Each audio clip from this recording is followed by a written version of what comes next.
and straighten your arms a little more, get your shoulders back, torso a little more vertical. Yeah. Breathe, breathe. Try to come on and drum somewhere. Just breathe.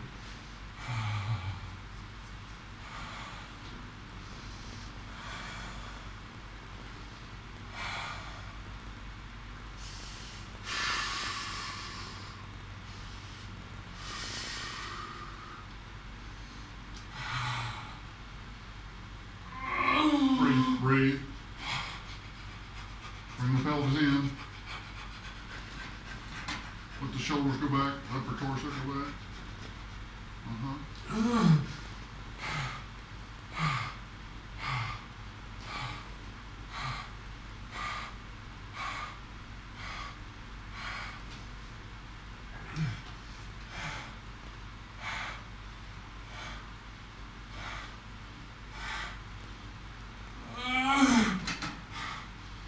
Breathe, figure it out.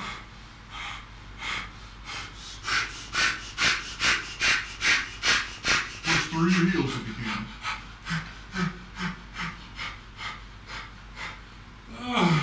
Now here we got one more to go. Here comes the last one. Straighten your neck up.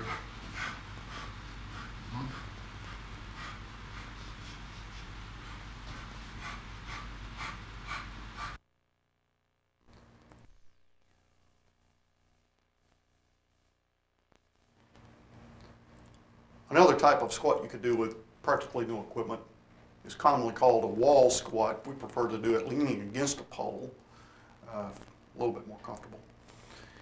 Anyway, what I want you to do, Colleen, is to move your feet forward just a little bit out from the pole. And bend your knees and come on down about, I guess, a third, maybe halfway, right there. Now just stay right there. Now, what we would do is time this. Now, we'd like to have some type of measurement on how low you are, how high you are, so that we could gauge that. If you get to where you could do 2 or 3 minutes holding this position, well, the next time we'd like to put you down just a little lower. Make it more challenging, progressive in other words. But anyway, bending the knees significantly and just holding here. The first 15 to 30 seconds doesn't feel that difficult, but it'll certainly be effective, and you'll feel it significantly in the buttocks as well as the thighs after a little longer than that. As you finish it, slowly rise so you can get a little bit dynamic benefit out of that. This exercise is often called a wall squat because years ago we used to lean subjects up against a wall like this. Actually, a door, the surface being somewhat smoother, is better. Make sure that if you do it against the door, you do it in a direction toward the door closing so someone doesn't come behind you and open the door and get you hurt. Also, make sure that when you're holding this position, you do not push backwards on the door or the pole, as we're doing it here, with your head.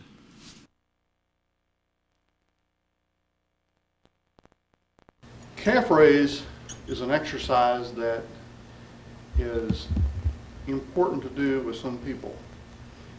The calf is of primary concern with reference to the so-called venous pump, which is, generally speaking, how your blood supply gets returned back up to the right side of the heart to be repumped. However, working your calves may also be important, particularly for knee rehabilitation and knee protection, and is usually an exercise that is not performed in classical physical therapy. We're going to go over some principles of doing that with the older version of the Nautilus multi-exercise. We would call this the second generation of the machines that Nautilus came out with in the middle 70s. These machines are still around, and I think with this machine we can illustrate some important principles to adhere to, or to in some cases avoid. Anyway, if you're working with a subject, it's important to speak clearly. Now, face this way, Colleen, and step back just a little bit. And I'm going to be very, very specific about what I want you to do. In a moment, I want you to put this belt around your waist. Now, how you put it on your waist is important. If I just tell you to put it just under your iliac crest, well, most people don't know what their iliac crest is. So I'm going to touch your iliac crest. Now, note that as I touch you, it's very common that I would, or the typical instructor would touch you with maybe their hand or more than one finger. To do that, you have a very unclear idea of what I'm trying to get you to identify with. So use only one finger and touch one place. If I do anything else, the sensation is spread out and you're still not clear. So one finger onto those iliac crests. Now, you touch your iliac crest. All right. Now, make sure that's where you are. Good. All right. That bone sticking out there. Now, when we put the belt up, I want you to bring the belt, the top, leave your fingers where they were on your iliac crest. I want you to bring the top of the belt up to your finger, not over your finger, but up to your finger. Very important words there. All right. Now go ahead and step into that belt.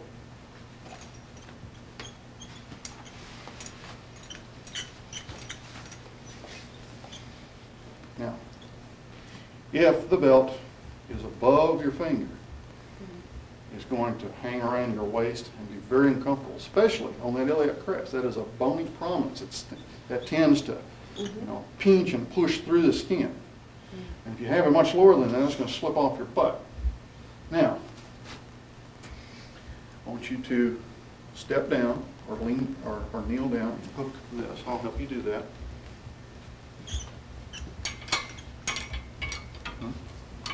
Okay.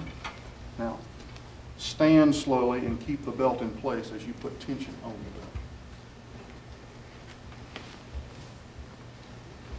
the belt. Okay, now,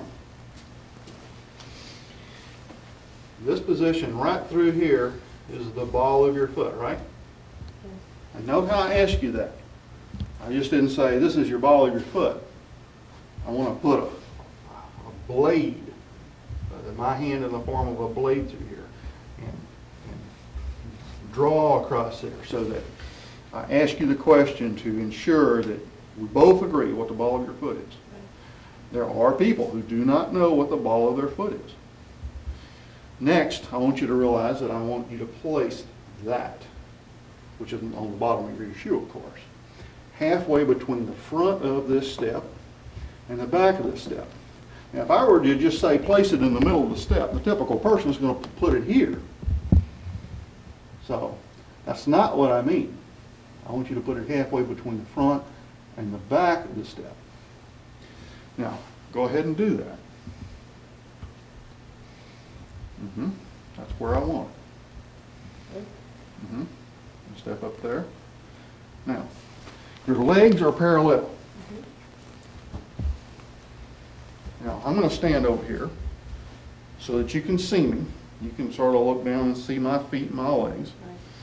And I said that I want both your feet and your legs parallel.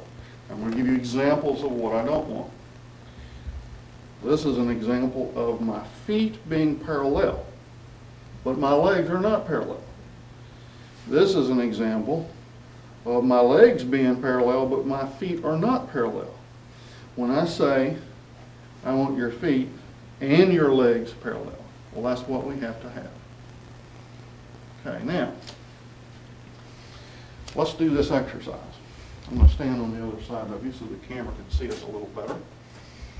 And you got a little bit of an extension here in your back. I want you to bend over more. We're just going to go through the motions, yes. Sort of hump this up right in here to give you some back protection. And it'll also keep the belt from sliding off of you as easily. Now, you're in the mid-range with your feet. So, Rick, you might get a little lower to the floor so you can see the angle of her feet a little better. You know, get them down on the floor there. Now, we're at neutral right now. We are loaded, and we're going to go down for the first position. Only go down to a moderate stretch. Make sure your knees are slightly bent, not locked backwards. I want them almost straight, and we don't want them to move around, but we do not want them locked backwards because that can hurt them. We're just holding a moderate stretch and very slowly start coming up out of that stretch. And we're going to go as high as we can attain with a moderate effort. Realize that different people can rise higher than others. So to tell someone to go as high as possible means that they're expending as great a force as they can. And we don't want that on the first repetition. Now after pausing that, you can come on down as you are. And you're going to stretch a little deeper, but not a real deep stretch yet. And barely start. Now we're going to go as high as you can attain with a little bit more than a moderate stretch, but still not 100%. Pause. And on the way back down, we're going to go down into a pretty deep stretch. So go down there and sort of sit on it. When you start the next one, I don't want to be able to tell when you start. Barely start. That's it. Good. It should look like it's not going to start. And when you get on higher, I want you to give me as high an extension as possible, which means you're producing as great an effort as possible. The two go together. Knees back down. You would do that no sooner than the third repetition, and you wouldn't do it on the third repetition. Stretching or maximum contraction if you felt any problems with the small bones of the feet, the Achilles tendons, the arches, any of those areas.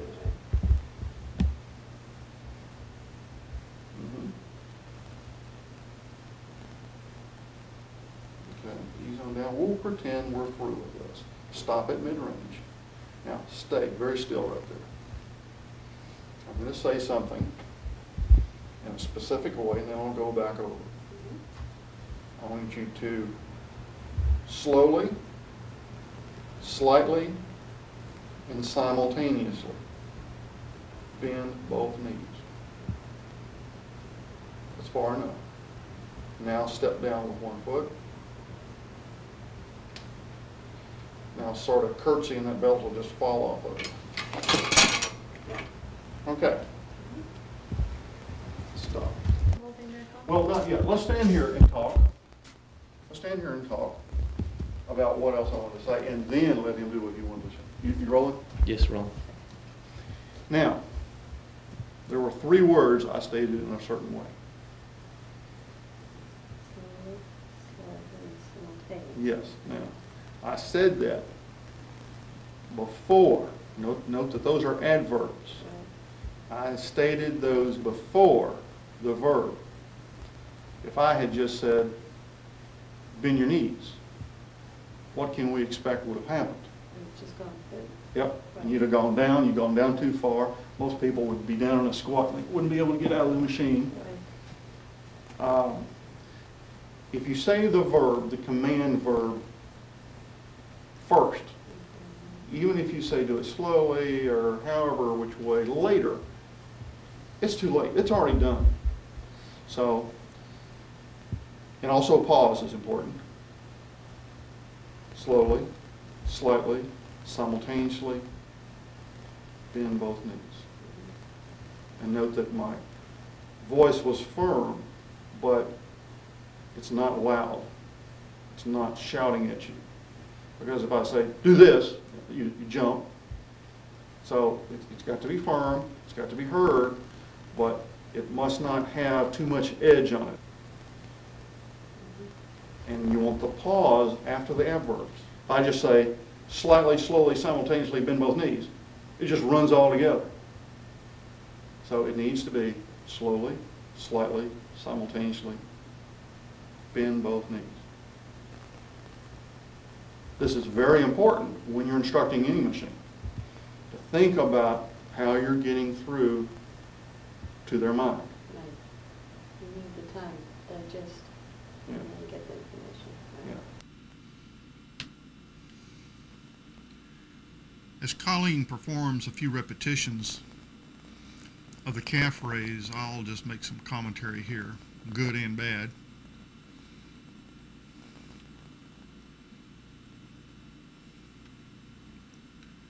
I'd like to see her leaning over on the crossbar a little more. There she goes. Going down to a nice stretch. That's a good start. We've got the weight very light here at first. That might be a little too exertional for a first repetition, but of course, how do I know?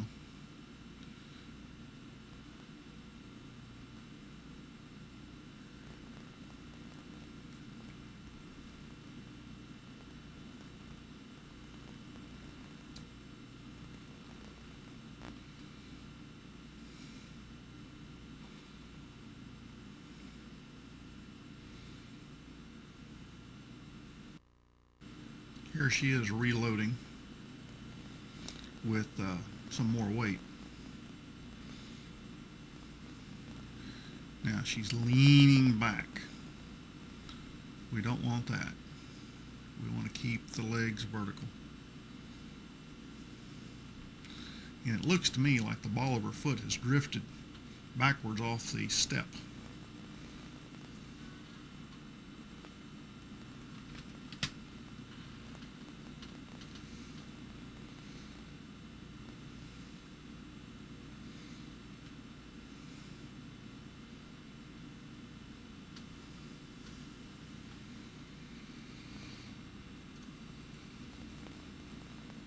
Now she's leaning in toward the crossbar, extending her neck, raising her head. We don't want any of those things. She would like for her butt area to go straight up and down, not backwards at the bottom or forward at the top. Her hands are okay. Some people push with their arms there too, which is not appropriate. Note that our ankles are turning outward instead of going straight up. Actually, the metatarsal area actually hinges outward a little bit, so a little bit of that is acceptable and unavoidable. And her feet, of course, are slipping off. She's getting out of there in a very precarious way that we would not like. Gonna do that again. And deliberately make things worse. She's trying to step off with one foot without bending the other knee. All of these things these last couple of things are really bad. As we stated before, we want to place the ball of the foot halfway between the front and the back of the step. But also note that as you do the exercise, the foot will steadily walk backwards in most cases. So if you were going to bias the situation one way or the other, you might want to put the ball of the foot slightly forward. Also, realize that if it walks backwards enough, you may want to do some type of scheme where you readjust or move the balls of your feet forward on the step, like every 3 or every 4 repetitions, but standardize it. And when you do this, make sure that, of course, you bend your knees slightly to make that move.